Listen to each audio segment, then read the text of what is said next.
Hello বন্ধুরা, আমার আজকে মনে হলো একটু লাল চিলি সস করি। কেন আমি এই লাল জলটা পেয়েছি কিসের থেকে জানো? এই লাল জলটা পেয়েছি কাশ্মীরি লঙ্কা ভিজিয়েছিলাম তার থেকে। কাশ্মীরি লঙ্কা দিয়ে অন্য একটা জিনিস করেছি, কিন্তু এই কাশ্মীরি লঙ্কার ভেজানো জলটা দিয়ে আমি আজকে লাল চিলি সস করেছি। জলটা দিয়ে দিলাম, একটু নুন দিলাম, এতটা দেবো না। আর এটা পাকা লঙ্কা কাঁচা 100 গ্রাম, এটা কাঁচা লঙ্কা। দু টুকরো একটু মিডিয়াম সাইজের আলু দিলাম,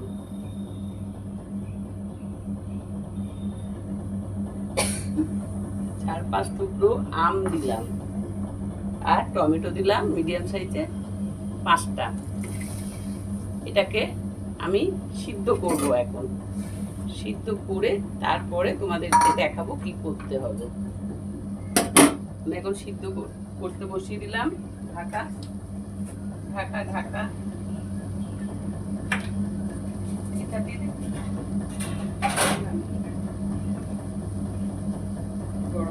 আর এই একটু গরম মশলা আছে, দারচিনি আছে একটু, আর দুটো এলাচ, আর 4-5টা লবঙ্গ আছে। এইগুলো এর মধ্যে দিয়ে দিলাম সিদ্ধ করার জন্য। এবারে এটাকে ঢাকা দিয়ে দিলাম। এবারে এটা সিদ্ধ হবে, তারপরে এটাকে মিক্সিতে ঘোরানো হবে। ততক্ষণে বন্ধুরা একটু আমি ওইদিকে দেখে নেই কেমন কি করা আছে। বন্ধুরা দেখে নাও, আমার দেখি এটা সিদ্ধ হয়ে গেছে কিনা। হ্যাঁ, সিদ্ধ হয়ে গেছে। এবারে এটাকে ঠান্ডা করতে দেবো। হ্যাঁ, একটু সিদ্ধ হয়ে গেছে সব। এবারে এটাকে সিদ্ধ হয়ে গেছে, তো এবার এটাকে গ্যাস বন্ধ করে দিলাম, ফ্যানের হাওয়ায় ঠান্ডা করতে দেবো। একটু গরমে তো পেস্ট করা যাবে না, একটু সিদ্ধ হয়ে গেছে। এবার ঠান্ডায় একটু ঠান্ডা করতে দেবো ফ্যানের হাওয়ায়। দেখো আমার এটা ঠান্ডা হয়ে গেছে। এখন আমি এটাকে ঠান্ডা করে ফেলেছি, এবার মিক্সিতে ঢালছি, মিক্সিতে পেস্ট করে নেব। ঠান্ডা না হলে গরম চালানো যাবে না, তো ওই জন্য এটাকে একটু ঠান্ডা করে নিলাম। পেস্ট করে এবার এটাকে এর মধ্যেই ছাঁকবো, ছাঁকনি দিয়ে।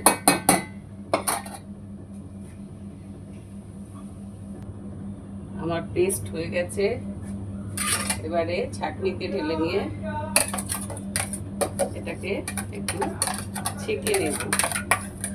না ছাঁকলে স্মুথ হবে না, একটু ছাঁকবো এটাকে। এই লঙ্কাটা ঝাল আছে, বেশি এ করে দেওয়া যাবে না, কিন্তু ঝাল আছে তো হাত দেওয়া যাবে না।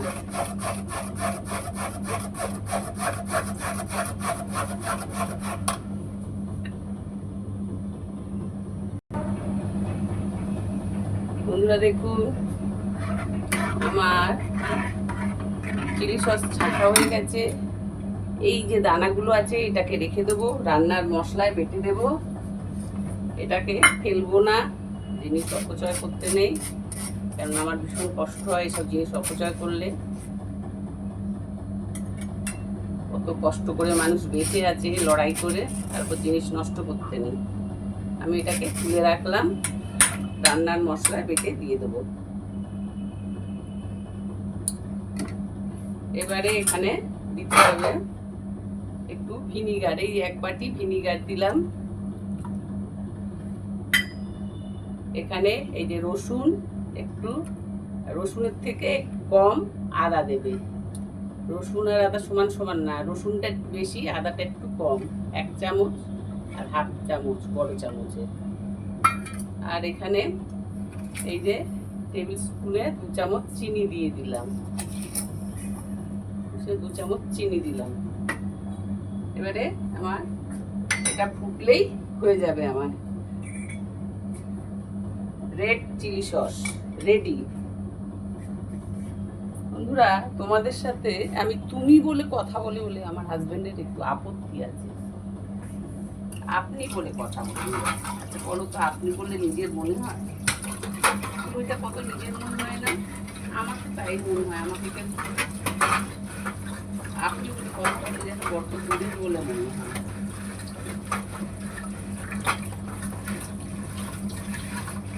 যাকে তোমরা যেটা ভালো ভাজবে সেটাই আমার বলবে, আমি কিন্তু সেটাই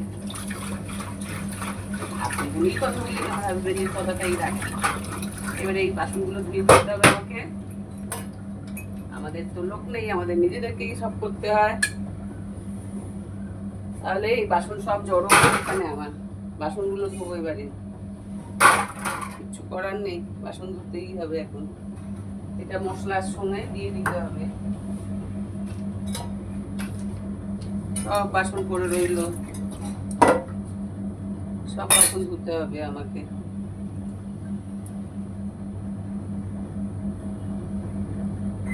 তাহলে বন্ধুরা এটা ফুটলেই হয়ে যাবে রেড চিলি সস। আমার লঙ্কাটা একটু ঝাল বলে লঙ্কাটা কম দিয়েছি, লঙ্কা ঝাল কম হলে একটু লঙ্কা বেশি দিলেও কোনো অসুবিধা ছিল না বলে।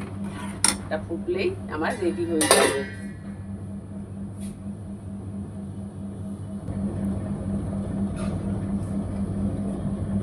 তাহলে বন্ধুরা আমার সস ফুটে গেছে, দেখো কেমন লাল রঙের হয়েছে। চিলি সস, এটা রেড চিলি সস, একটা সুন্দর গন্ধ বেরোচ্ছে। গন্ধ বেরোলেই সুন্দর একটা গন্ধ বেরোলেই বুঝবে হয়ে গেছে। শুধু আদা রসুনটা দিয়ে একটু ফোটালেই এটা হয়ে যায়। তাহলে আমার রেড চিলি সস রেডি। এবার আমি গ্যাস বন্ধ করে দিই, আপনারা করে দেখুন বন্ধুরা, তোমরাও করে খেয়ে দেখো। যারা ছোট আছো, যারা বড় আছো, তাদের আপনি সম্বোধন করেই বলছি আমার হাজবেন্ডের কথার মান রেখে। Tata, good bye. Tata, good bye, good bye.